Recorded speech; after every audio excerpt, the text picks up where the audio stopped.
फिर पाकिस्तान देखिए कि माशी तौर पर अपना उस मुकाम पर पहुंचेगा कि दुनिया आपके पास भागती हुई चली आएगी, सरमायाकारी भी करेगी, इज्जत भी करेगी और आपकी बात भी मानेगी कि हिंदुस्तान को उसको दौरे पड़ेंगे कि इतना तकड़ा मुल्क बन गया पाकिस्तान। कि पाकिस्तान को 2047 तक $3 ट्रिलियन की इकोनॉमी बनाएंगे। 2047। ये अच्छा हुआ कि आपने एक इतनी लंबी डेडलाइन दे दी कि जिस वक्त तक ना मेरे मुंह में दांत रहेगा और ना ही पेट में आंत। आप डॉलर लाएं और फिर डॉलर कमाएं, तो मैं समझता हूं कि हमें आज अब आगे बढ़ना है, ग्रोथ की तरफ जाना है।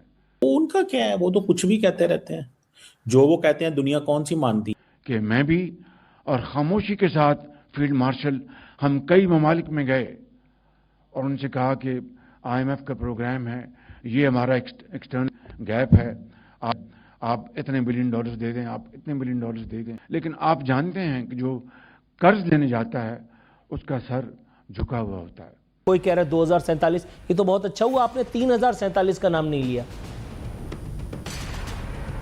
मजाक, और वो भी इतना संजीदा किस्म। बहुत लंबा सफर है, कठिन सफर है।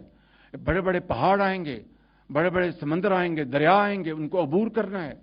ईरान के ऊपर हमले की बातें चल रही हैं। शहबाज शरीफ ने कहा है कि हम बिल्कुल अमेरिका जो है, अमेरिका का तो नाम लेके पाकिस्तान ने कंडेम किया। बहुत खुशी है मुझे कि हमने ट्रंप को, ये तो वही बात हो गई जो इमरान खान ने कही थी, एब्सोल्युटली नॉट। नमस्कार दोस्तों, स्वागत है आपका भारत नाउ में। दोस्तों, पाकिस्तानी प्राइम मिनिस्टर शहबाज शरीफ ने एक बड़ा ऐलान कर दिया है एक कॉन्फ्रेंस के अंदर, जिसमें उन्होंने कहा कि 2047 तक पाकिस्तान बनेगा 3 ट्रिलियन की इकोनॉमी। मतलब सोचिए कितना बड़ा गोल सेट कर लिया है पाकिस्तान ने कि आने वाले समय के अंदर जितने भी बड़े बड़े देश है वो पाकिस्तान के आगे झुक जाएंगे, क्योंकि पाकिस्तान की इकोनॉमी उतनी बड़ी हो जाएगी। अब इस चीज को लेकर पाकिस्तान के अंदर डिस्कशंस चल रहे हैं। जब शहबाज शरीफ ने ये बात की कि फॉरेन डायरेक्ट इन्वेस्टमेंट के ऊपर जोर दिया जाएगा, पाकिस्तान में इन्वेस्टमेंट्स लाई जाएंगी, बट पाकिस्तानियों का यहां पर यह कहना है कि जो एग्जिस्टिंग बिजनेसेस है वो सारे के सारे बंद हो रहे हैं, क्योंकि एनर्जी क्राइसिस पाकिस्तान के अंदर बहुत ही ज्यादा है, बिजली महंगी है, गैस नहीं मिल रही।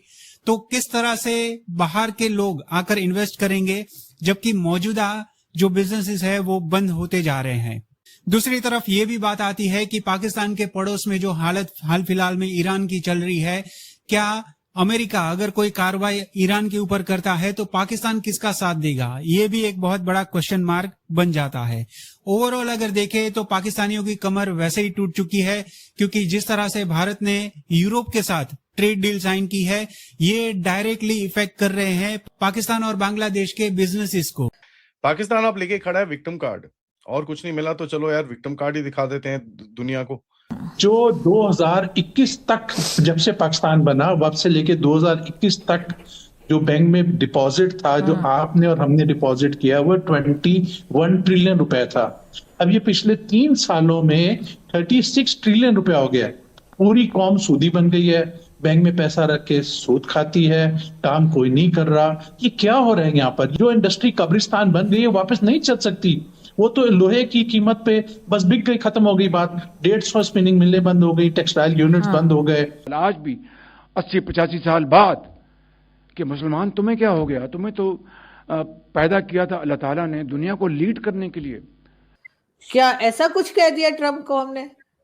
देखिए, अगर वो कहेंगे ईरान के लिए आप हमारा साथ दें या अपनी बेसिस दें या किसी तरीके से भी साथ दें, तो क्या हम कह सकेंगे ट्रम्प को एब्सोल्युटली नॉट? इंडिया की इकोनॉमी मजबूत इकोनॉमी बन रही है, वो अपने आप को दुनिया के सामने प्रोजेक्ट कर रहे हैं।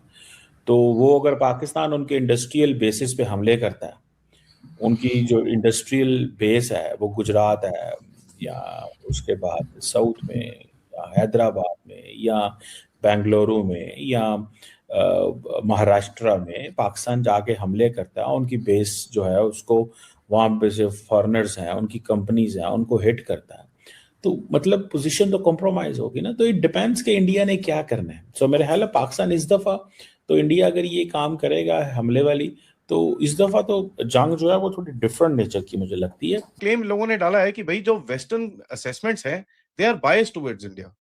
भैया मतलब इंडिया को फेवर करते हैं, कहते हैं भैया western think tank, analyst, government, सारे सब लोग इंडिया को फेवर करते हैं क्योंकि ये जियो पॉलिटिकल अलाइनमेंट जो है और नैरेटिव का जो भारत ने इतनी बुरी तरह कैप्चर कर रखा है, उस चक्कर के अंदर भारत की तरफ जाते हैं। ओके, कहते हैं भैया वेस्टर्न थिंक टैंक्स और सबने इंडिया की रिपोर्ट्स को माना, पाकिस्तान की रिपोर्ट्स को नहीं माना। हम तो यहां पर बोलते हैं भैया हमारी रिपोर्ट को किसी ने माना ही नहीं। हम लोग तो यहां पर बोल रहे हैं कि भैया वहां पर तो ये देखो जी, रॉयटर्स ने ये खबर छाप दी, उसने ये खबर छाप दी, उसने वो खबर छाप दी। Okay, anyways let's look at some facts. Western convergence जो आया भाई साहब, वो भी तो देख रहे हैं हो क्या रहा है। सिंपैथी किसकी है भारत के साथ? सिंपैथी तो इन लोगों के साथ है। ठीक है, 6 जहाज, 5 जहाज, 6 जहाज, 7 जहाज, 8 जहाज जो टप्पू ट्रम्प बोली जा रहा है, where is the sympathy towards India? Strike window 72 घंटे के करीब में था।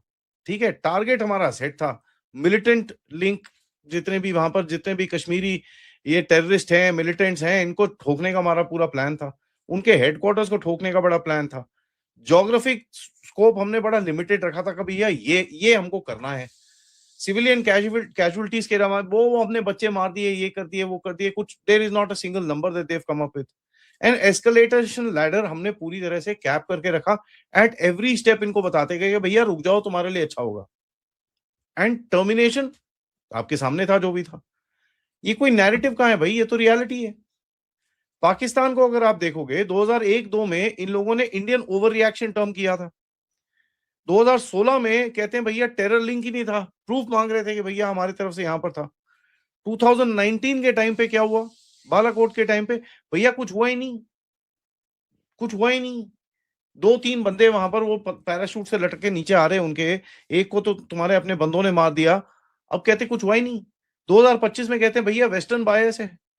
सो यू नो डिनायल, इतना जो डिनाई करता है ना बार बार एक चीज को, that is basically cover up. तो ये चीज पाकिस्तान को बड़ा क्लियरली पता होनी चाहिए। पोस्ट क्राइसिस नहीं जी, ऐसा है जी, 60 70 बारी अमेरिका को फोन कर रहे हैं, न्यूक्लियर दिखाने की कोशिश कर रहे हैं। नैरेटिव्स के ऊपर आपने ओ जी रफेल गिरा दिए, all that nonsense that you did. The real fact is that you got hammered. अब वो चीज में बोलते हैं भैया नहीं, you know Pakistan demonstrated restraint. भाई और क्या चलाते, तुम्हारे पास था क्या और चलाने को?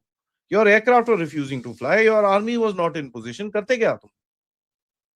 ठीक है, so it is so funny that they coming up with these kind of this things. And as a matter of fact ये जाके अभी पेपर वहां पर कहीं पे वेस्ट जाके ना इसके ऊपर बड़ी डिस्कशन करेंगे। तीसरा क्लेम है India increase the nuclear risk. भैया इंडिया एक्शन ने पूरा जो न्यूक्लियर एक डेटरेंस था उसको डिस्टेबलाइज कर दिया। अब देखो यार, ऐसा है भारत ने जो भी चीज करा आपको एक बड़ा क्लियर मैसेज भेजने के लिए करा कि भैया आपको हम कहीं पे भी जहां पर भी आप छुपे हो, चाहे जो मर्जी हो, we will hit you where it hurts. Right, there are certain places जहां पर मारा गया, ऑफ कोर्स क्लेम नहीं हुआ, हर वॉर में होता है, उसके अंदर क्या गलत है?